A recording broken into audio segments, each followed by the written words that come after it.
E aí galera, tudo bem? Vamos começar nosso quarto vídeo, tá? É um tema bacana, um tema importante que tem todo um gancho com a nossa realidade. Antes de começar a falar, mais uma vez agradecer a todos pela força, pelas curtidas, pelo compartilhamento, pelas inscrições, tá bom? Não esqueçam de fazer inscrição no canal, não esqueçam de divulgar. Divulguem pelo WhatsApp, pelo Facebook, pelo Instagram, pelas redes sociais em geral. E assim a gente vai cada vez mais investindo nesse projeto e que está dando super certo. É um privilégio poder fazer parte disso aí, poder tocar essas ideias para frente, tá? Tem que ter história. E hoje a gente vai conversar sobre um tema muito importante, não só em relação à história da humanidade, como a história do Brasil. A gente vai falar, por exemplo, que na nossa história, nós tivemos uma época da história do Brasil onde existia uma política de branqueamento. Havia uma intenção de branquear a nossa sociedade.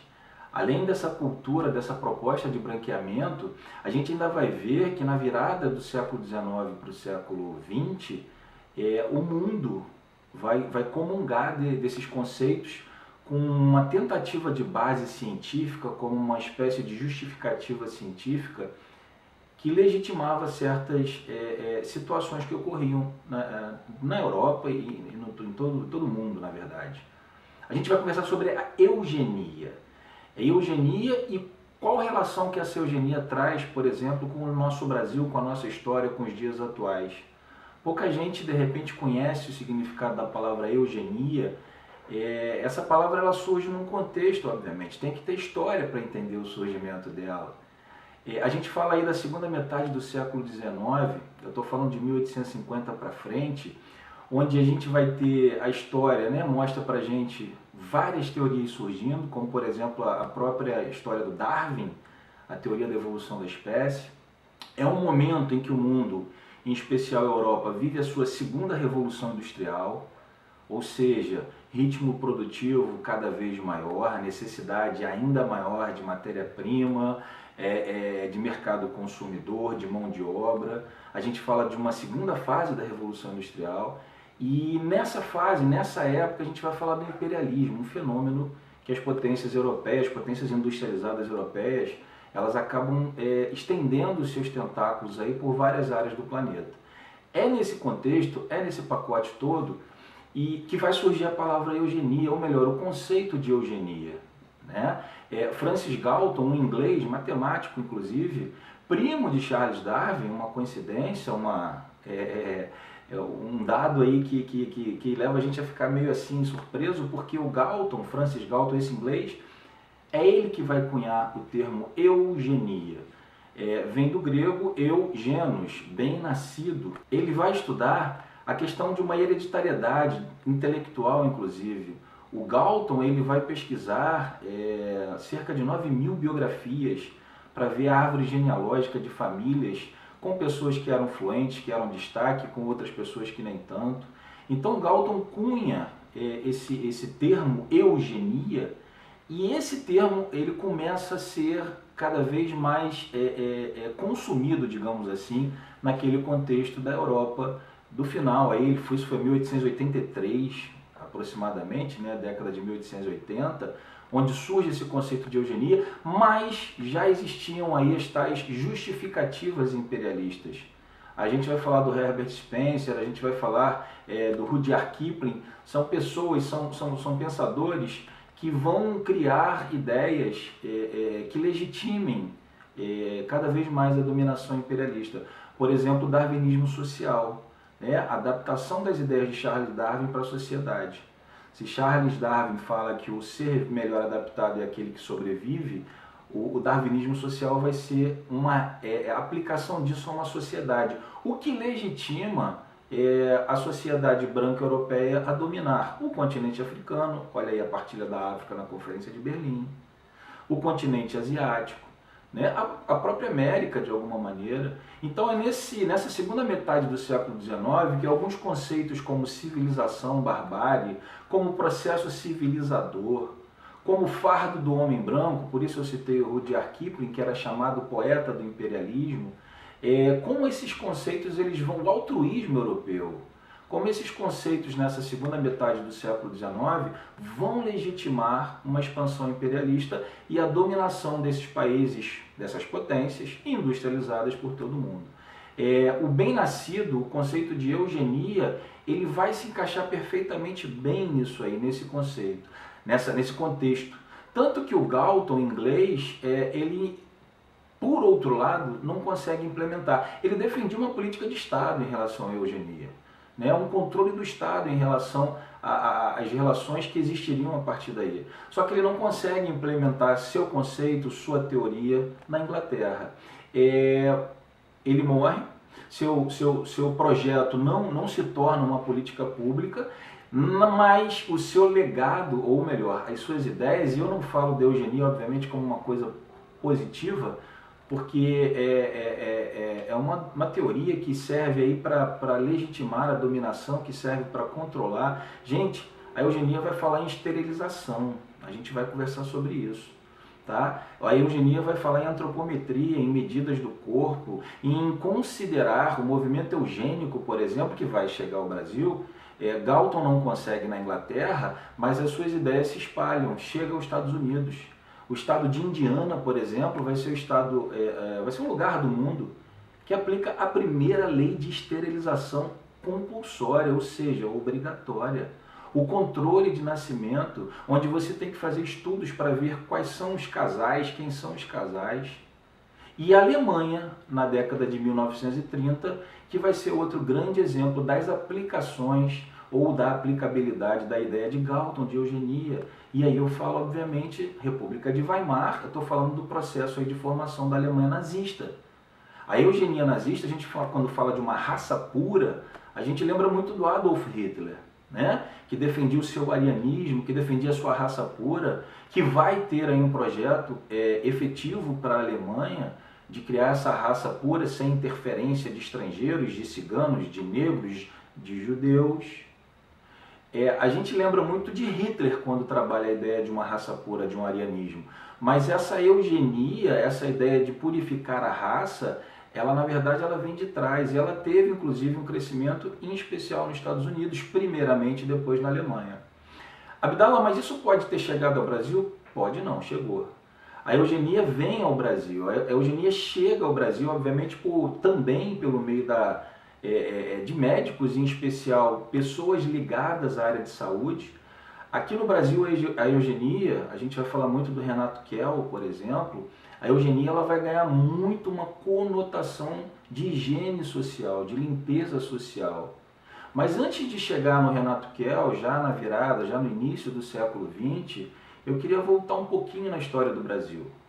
Quando a gente fala da história do Brasil, a gente não pode perder de vista, como eu falei bem no comecinho do vídeo, que vamos lá, segunda metade do século XIX, e aí eu falo ainda do Brasil monárquico, eu falo do segundo reinado, Dom Pedro II, a gente está falando de um Brasil em transição. A gente está substituindo a mão de obra africana escravizada pela mão de obra europeia, livre, assalariada.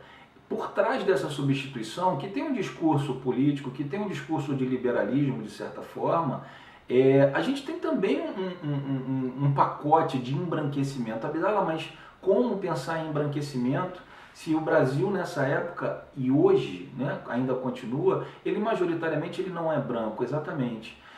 A questão de ser branco, eu vou dar o exemplo da vinda ao Brasil, a vinda aqui durante o governo de Dom Pedro II, de Arthur Gobineau, né? Gobineau, como ele ficou conhecido, esse cara ele vai ser uma influência, digamos assim, para todo esse processo. É mais um que compartilha das ideias eugênicas, tá? E ele fala, inclusive, que o Brasil tinha gente feia, tinha uma raça misturada demais. Essa mestiçagem aqui não dava, obviamente, a menor chance do Brasil se transformar em algo de bom no futuro. Porque esses conceitos de raça pura, do bem-nascido, do branco referenciado, ele era muito forte na Europa. E Gobineau, quando chega ao Brasil, vê essa miscigenação que nós temos aqui, uma maioria negra, inclusive, de africanos escravizados. E então, ele, na verdade, ele nunca escondeu o seu pavor por estar nessas terras brasileiras de tanta mestiçagem. E, coincidência ou não, Dom Pedro II ele começa, sim, a partir daí, no segundo reinado, a gente vai ter também um processo de embranquecimento. Né? E aí a gente avança, Dom Pedro II termina, ou melhor, ele é expulso, é derrubado, a República é proclamada, mas antes disso a gente tem um processo abolicionista. Nós temos leis, por exemplo, como Eusébio de Queiroz, em 1850, e a Lei de Terras, que vai trazer imigrantes italianos. Gente, a propaganda de imigração para o Brasil era muito grande. Havia na verdade, todo um marketing, digamos assim, para atrair famílias, em especial famílias europeias. Não é à toa que a região sul do país ela tem muitos descendentes de alemães, de italianos. Né? Eu sempre quando brinco, sempre quando dou aula sobre esse tema, imperialismo e final do segundo reinado, eu sempre brinco com os meus alunos que têm nomes estrangeiros ou que vêm de famílias de fora. Eu sou um exemplo disso. Minha família é libanesa, parte dela, né, parte paterna, eu sou descendente de libanês. Eu sempre brinco, eu quero só, vamos lá, 50, 60 anos, o resto é todo de vocês. Entre 1880 e 1920, 1930, é o período da grande imigração.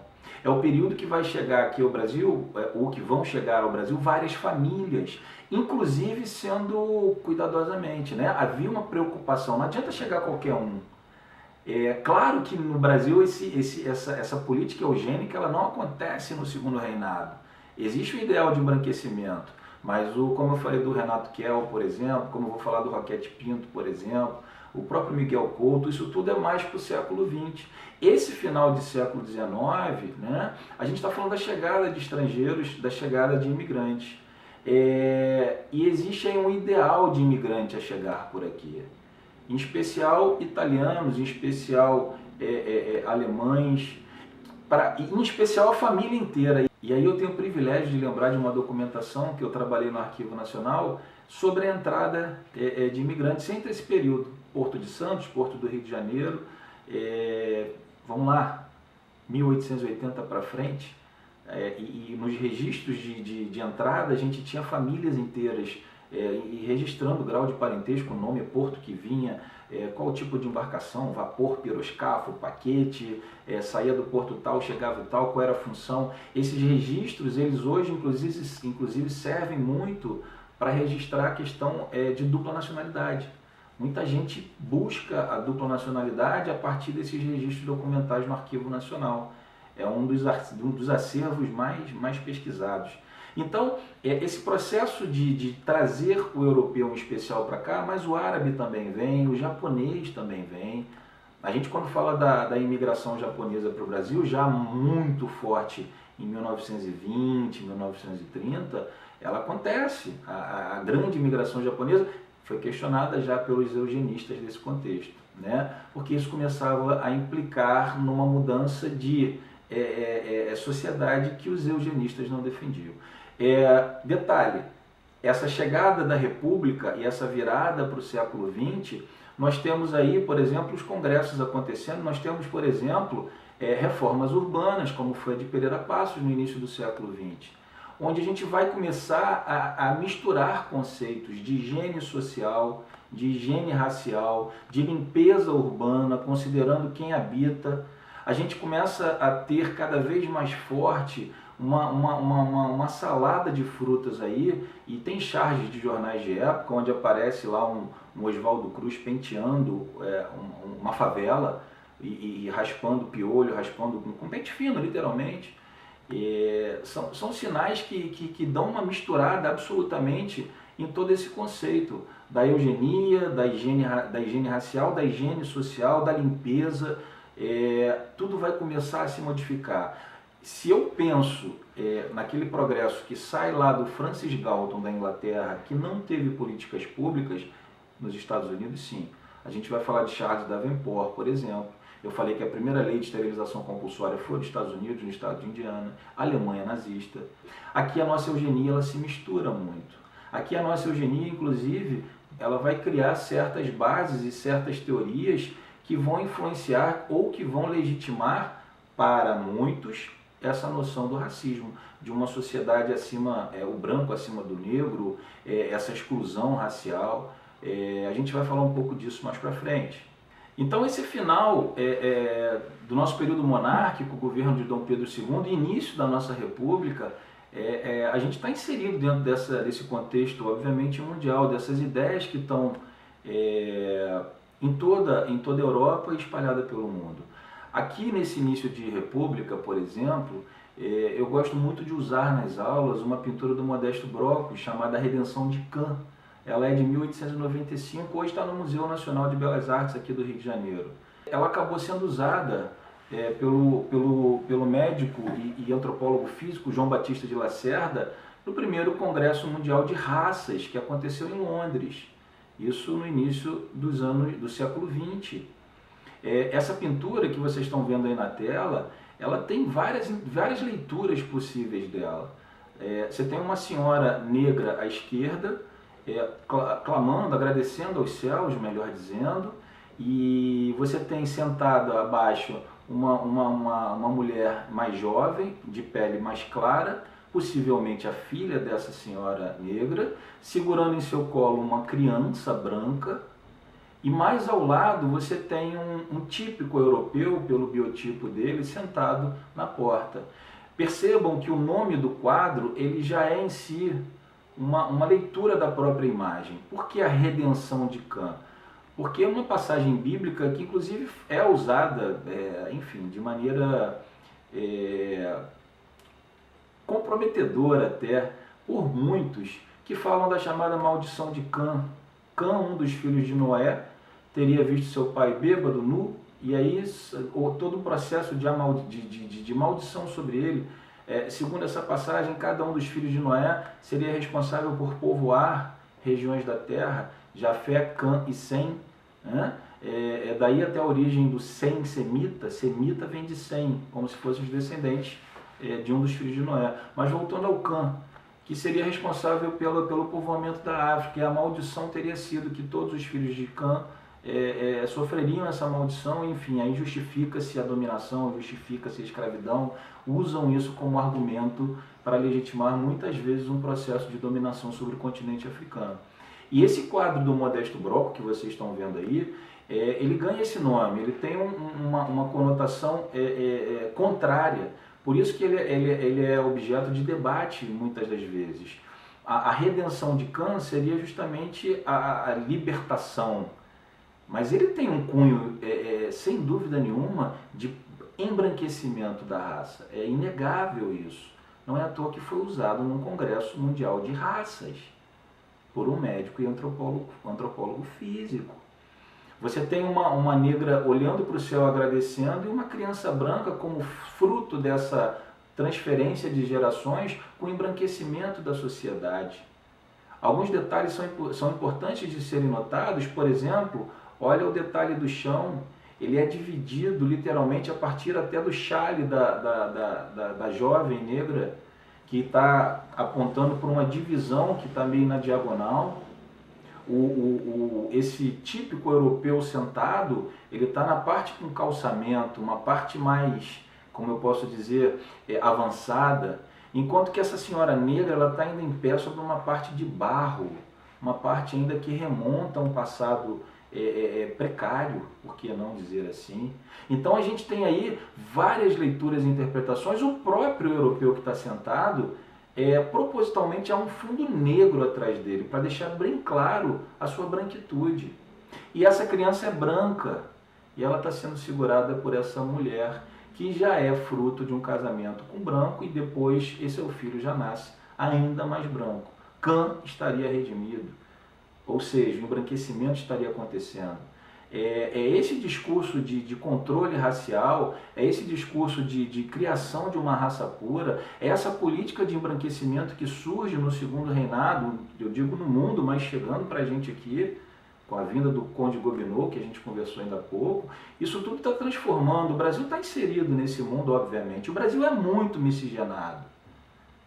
Muita gente acreditava que o nosso atraso era por conta dessa miscigenação. Tem muito índio, tem muito negro, tem muita mistura, a gente precisa de uma limpeza racial. E aí a gente chega ao século XX, e mais especificamente pós Primeira Guerra Mundial, a partir de 1914, é que a gente vai ter o crescimento forte da eugenia enquanto movimento.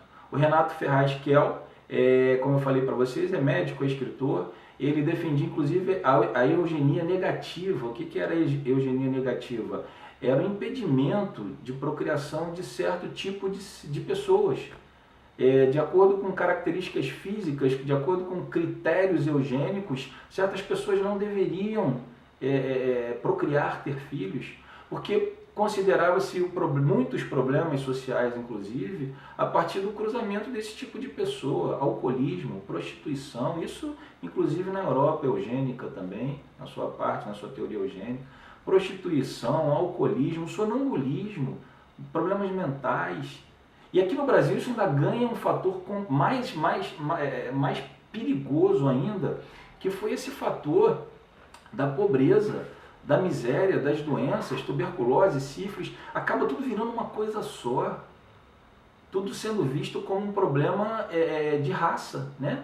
O negro, o pobre, o cara que mora na rua, tudo isso, a gente tem essa série de doenças por conta disso tudo. Por isso a ideia de uma higiene racial também no Brasil. Eu não posso perder de vista que esse discurso eugênico no Brasil, claro que ele estava inserido dentro de um contexto, na história a gente nunca pode deixar de contextualizar, mas eu não posso perder de vista que esse debate eugênico, de 1910 para frente, ele cria uma certa fala também, principalmente em termos de elite, porque essas elites vão buscar de alguma forma também uma justificativa, um embasamento. Inclusive o Renato Kell, ele vai fazer o discurso de abertura do primeiro congresso de eugenia no Brasil, que foi realizado em 1929. Ele, nesse discurso de abertura, ele fala da regeneração do povo brasileiro, para só assim a gente ter orgulho do nosso povo. E essa regeneração, isso foram temas debatidos durante o primeiro congresso de eugenia, fala de uma educação eugênica. Educação eugênica, 1929. Fala do casamento como um fator de controle racial. Quando a gente fala de uma educação eugênica, isso vira Constituição Federal. Pouca gente sabe, mas o Brasil teve uma Constituição, que foi a Constituição de 1934, já na era Vargas. O artigo dela fala de eugenia, de uma educação eugênica, nessas letras, nesses termos. Então percebam como esse movimento, nas primeiras décadas do século XX, esse movimento eugenista no Brasil ele vai ganhando força. O que é o próprio Roquete Pinto, como eu falei, o Roquete Pinto já defendia uma eugenia positiva, enquanto o Renato Kell defendia a eugenia negativa, que era o impedimento do cruzamento de certas pessoas com características físicas que comprometeriam a raça. O Roquete Pinto já defendia uma eugenia positiva. O que seria essa eugenia positiva? Seria também o controle, mas não pelo impedimento, não por uma esterilização, mas sim pela seleção de quem poderia ter filhos. Então, quando a gente continua aí na sequência de uma linha do tempo, vem a Era Vargas, vem o Estado Novo e a gente chega à Segunda Guerra Mundial. E a Segunda Guerra Mundial é marcada principalmente, a gente lembra sempre dessa Alemanha nazista, que vai ser tema de vídeo próximo aí com vocês. Essa Alemanha nazista que promoveu, Hitler promove essa eugenia, essa raça pura. A gente fala da medicina nazista, da medicina alemã dessa época, com estudos, enfim. Vou deixar isso sem dar muito spoiler para o próximo vídeo. Mas quando acaba a Segunda Guerra Mundial, esse discurso eugênico, ele provoca um constrangimento pelos resultados do Holocausto, pelos resultados relativos à perseguição e morte de milhões de judeus. A gente fala sempre dos judeus, mas não são só os judeus, né? Ciganos, negros, homossexuais, deficientes físicos, idosos, enfim, todo um processo de limpeza dentro da Alemanha feita por essa eugenia. A eugenia nazista, essa raça branca ariana que Hitler tentou construir na Alemanha. Então há um constrangimento no mundo pós-Segunda Guerra Mundial sobre isso. O problema é que esse discurso eugênico, ele pode ter sofrido um constrangimento, essas ideias, esses encontros, esses congressos, esses boletins, podem ter caído um pouco, não no esquecimento, obviamente, mas podem ter sumido um pouco, ter reduzido em termos de quantidade, mas as ideias permanecem.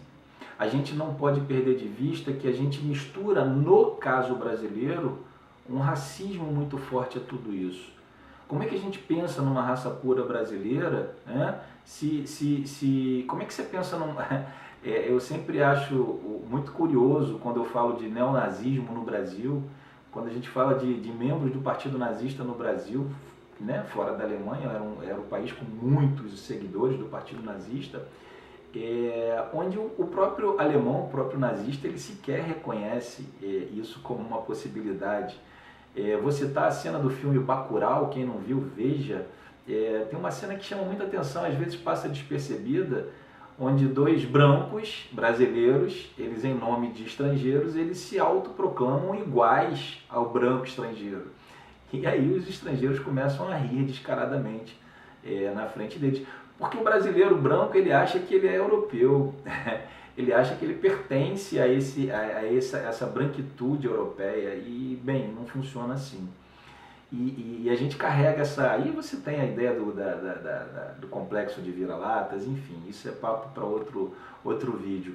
Mas aqui a gente carrega até hoje certos discursos que misturaram essa coisa da eugenia com racismo, com limpeza racial, com higiene racial, né, que vem lá do final do século XIX, já para o início do século XX, e se arrasta. Quem nunca ouviu a expressão, eu sou pobre, mas eu sou limpinho, né? Quer dizer, olha a pobreza e sujeira vista de maneira natural, eu sou pobre, mas sou limpinho. Né? São expressões que a gente usa que são carregadas aí de racismo, que são carregadas desse ideal, minha alma é branca, a inveja, desculpa, você é negro, mas tem alma branca, eu tenho uma invejinha branca de você. Então são palavras, são piadas, são frases que são ditas que perpetuam esse racismo. Abdala, mas você não estava falando de eugenia? Sim, eu estou falando da eugenia, como que esse discurso eugênico ele acaba sendo incorporado por uma parte da sociedade. Essa base desse discurso, ela está dentro desse racismo estrutural que existe hoje. Ela faz parte do tijolinho que forma esse racismo estrutural, não tem a menor dúvida. Né? Porque é um discurso de limpeza de raça, é um discurso de branqueamento, é um discurso de raça pura, é um discurso de controle de quem pode e quem não pode ter relações, quem deve e quem não deve. Você vai ser esterilizado, você pode, mas se você casar e tiver filhos com esse outro aqui que está aprovado, você é um indivíduo apto. Como assim? Né? O racismo estrutural que a gente fala tanto hoje, ele é formado por tijolinhos, por história, pela construção desse processo. E nós temos várias formas, vários elementos, na verdade, que vão compondo, que vão alimentando esse racismo estrutural. E a gente mantém esse racismo, às vezes percebendo, às vezes não percebendo, nas piadas, na maneira de falar certas coisas, nas frases. Mourão, nosso vice-presidente, eu tenho que falar nosso porque eu vivo num regime democrático ainda, o Mourão, que é o vice-presidente atual do governo brasileiro, ele falou, meu filho é lindão, né? Isso daí é melhora da raça. E olha que o Mourão, veja você a cor de pele do Mourão. E esse racismo estrutural, ele tem aí os seus padrões, né? Ele tem aí sua estética. Basta ver, a gente tinha os concursos de fotografia, concursos eugênicos. A gente tinha concursos eugênicos, concursos de fotografias que aquele bebê lourinho, de olhos azuis, de bochechas brancas, rosadas, de tão brancas, ganhava foto, ganhava prêmio. As 3 crianças com uma característica eugênica eram premiadas. Os padrões são criados, né? Esse racismo estrutural ele vai criando os estereótipos que devem ser seguidos, os que não devem. O cabelo liso, sim, o cabelo ruim. Cabelo ruim, isso é uma reprodução absurda, cabelo pichain. Né? É o tipo de reforço, de perpetuação que não se deve repetir. No nosso vocabulário, quando você usa a palavra denegrir, denegrir significa de negro, né? Denegrir, que é sujar, queimar o nome de alguém, percebe? São palavras palavras, piadas, estereótipos, conceitos, frases que a gente acaba perpetuando. Certo, galera? Então, fica aqui mais uma vez o meu agradecimento, o convite para vocês assistirem os vídeos anteriores, façam a inscrição no canal, ativem o sininho aqui no canal e compartilhem, curtam o vídeo, tá bom? Um grande beijo para vocês, se cuidem, galera, tem que ter história. Valeu!